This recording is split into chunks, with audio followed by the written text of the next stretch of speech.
चलिए friends, question number 37 देखते हैं। इस क्वेश्चन में इन्होंने क्या पूछा है कि आपको ये जो ई है ना, सोर्स ऑफ वोल्टेज, राइट, उसकी वैल्यू को कैलकुलेट करना है।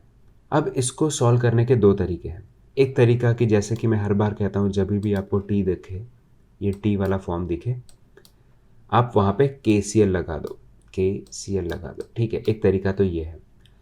दूसरा तरीका ये है कि मुझे ऐसा लगा कि देखो, आपको ये वोल्टेज चाहिए, राइट, इन दो पॉइंट के बीच में वोल्टेज चाहिए, ठीक है।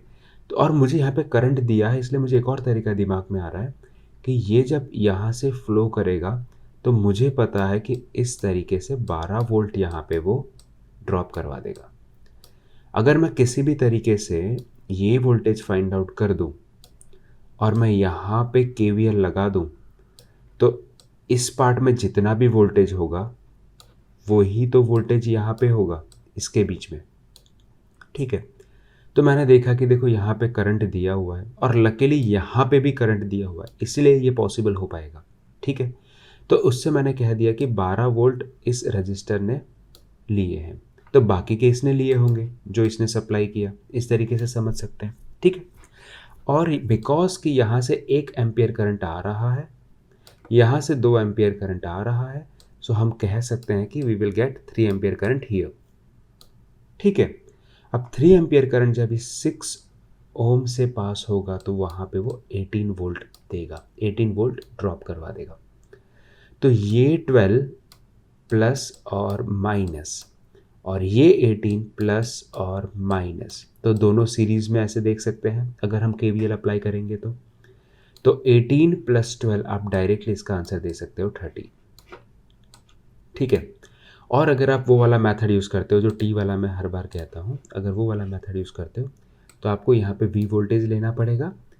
V, ये करंट तो आपको पता है, यानी 1 एम्पियर आप नेगेटिव में भी ले सकते हो। जनरली आउट गोइंग करंट को मैं पॉजिटिव में लेता हूँ, तो -1 प्लस V/6 प्लस इसमें ऑलरेडी करंट दिया हुआ है, राइट, कितना है -2, तो यहाँ पे मैं -2 ले लूँगा क्योंकि इनकमिंग करंट है ना, इसलिए।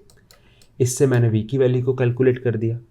V की वैल्यू को कैलकुलेट करने के बाद जस्ट मुझे इतना पता है कि V ये है, ठीक है, और यहाँ पे V ये है, मतलब यही वैल्यू है कि देखो, अगर आप कैलकुलेट भी करोगे ना, मैं सिंपल बताता हूँ क्या होगा।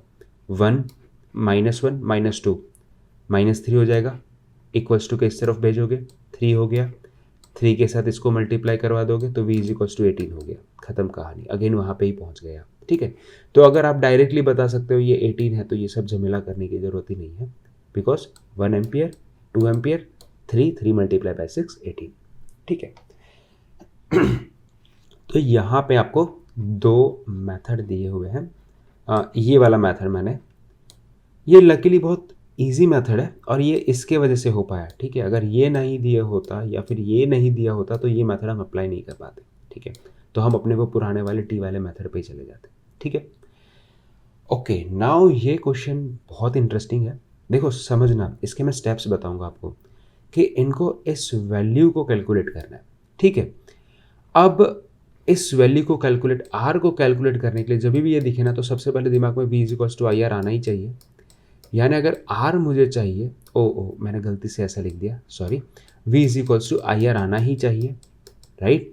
सो R को कैलकुलेट करने के लिए हमारे पास 2 वैल्यू होनी चाहिए, दैट इज R = V/I, ठीक है। ये होना चाहिए हमारे पास। अब V कैसे मिलेगा? इन 2 पॉइंट के बीच में अगर मैंने वोल्टेज निकाल लिया और मैंने करंट निकाल लिया इस ब्रांच में, तो मैं आराम से V और I की वैल्यू पुट करके R की वैल्यू कैलकुलेट कर सकता हूँ, ठीक है। अब देखते हैं, जनरली आपको पता है, मैंने ये सब बताया होगा किसी, इसको हम रेफरेंस लेते हैं, ठीक है, क्योंकि सब यहाँ पे आके मिल रहा है, तो इसको हमने रेफरेंस लिया। तो अगर ये रेफरेंस से मैं अगर ऐसे जाता हूँ, राइट, रेफरेंस से अगर मैं ऐसे जाता हूँ तो यहाँ पे सिर्फ और सिर्फ एक वोल्टेज सोर्स है। इस वजह से मैं ये कह सकता हूँ कि ये जो पॉइंट है ना, उसका वोल्टेज भी 100 होगा, ठीक है। सिमिलरली अगर मैं इधर से इधर जाता हूँ, सिर्फ और सिर्फ ये वोल्टेज सोर्स है, तो मैं देख के कह सकता हूँ कि इस पॉइंट का वोल्टेज है ना 40 वोल्ट होगा, क्योंकि 0 से 40, 0 से 100, यानी वोल्टेज तो मुझे मिल गया कि इन 2 पॉइंट के बीच में वोल्टेज है 100 - 40 दैट इज 60। ये मेरा काम हो गया। अब मुझे फाइंड आउट करना है करंट। करंट भी इन्होंने दिया हुआ है, तो आप क्या सोचोगे कि देखो 10 एम्पियर करंट इधर है, 10 का 10 तो इधर जाएगा नहीं, हमें नहीं पता कि यहाँ पे कितना वोल्टेज है, राइट।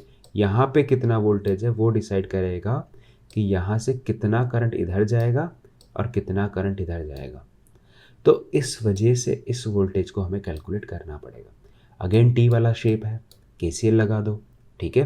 सो यहाँ पे केसीएल लगाओगे और इस पॉइंट को V माइनस 100 अपॉन 14 करोगे। मैं यहाँ पे लिख देता हूँ V माइनस 100 अपॉन 14 करोगे, तो इस ब्रांच में आपने करंट कैलकुलेट किया।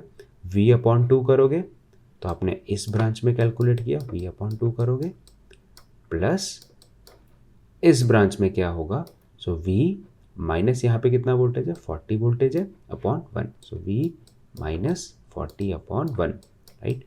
ठीक है, बस अब आपको यहाँ पे V की वैल्यू कैलकुलेट कर देनी है, is equals to 0, right, is equals to 0। तो यहाँ पे जैसे ही V की वैल्यू आपको मिल जाएगी, V माइनस 40 अपॉन 14 जैसे ही करोगे आपको पता चलेगा कि यहाँ पे कितना करंट जा रहा है। The moment you have calculated this current ना, तो आप बता सकते हो कि अच्छा 10 एम्पियर आ रहा था ना, उसमें से इतना करंट इधर चला गया, बाकी का इधर चला गया, और जो भी इस ब्रांच में करंट जाएगा उसको यहाँ पे आप पुट कर दोगे। तो मैं आपको दिखा देता हूँ कि जैसे उसको सॉल्व करोगे तो आपकी वैल्यू कुछ 30 आएगी, ठीक है। जैसे 30 वैल्यू आ गई तो आप बता सकते हो ना 30 माइनस 100, या फिर 100 माइनस 30 करोगे, क्योंकि है ना। सो 100 minus 30 that is 70 upon 14, right. So 70 upon 14, तो आप यहाँ पे कह सकते हो कि इधर से इधर, क्योंकि हायर वोल्टेज है, इधर से इधर 5 एम्पियर करंट जा रहा है, यानी इसमें कितना जा रहा होगा, डेफिनेटली 5 जा रहा होगा, राइट। ओके, अब आप क्या कर सकते हो, V is equals to I R, जो हमने यहाँ पे आपको बताया था। एक ही सेकेंड दिखाता हूँ मैं, राइट। यहाँ पे मैंने बोला 60, I की वैल्यू भी मिल गई 5, तो R की वैल्यू कितनी होनी चाहिए, 12 होनी चाहिए, right. So 12 is the answer. आप इस पॉइंट से भी कैलकुलेट कर सकते हो, शायद इन लोगों ने इस पॉइंट से कैलकुलेट किया है, Y पे कैलकुलेट किया है, मैंने इधर कैलकुलेट किया, ठीक है। सो आई होप ये समझ में आ गया होगा। Thank you so much.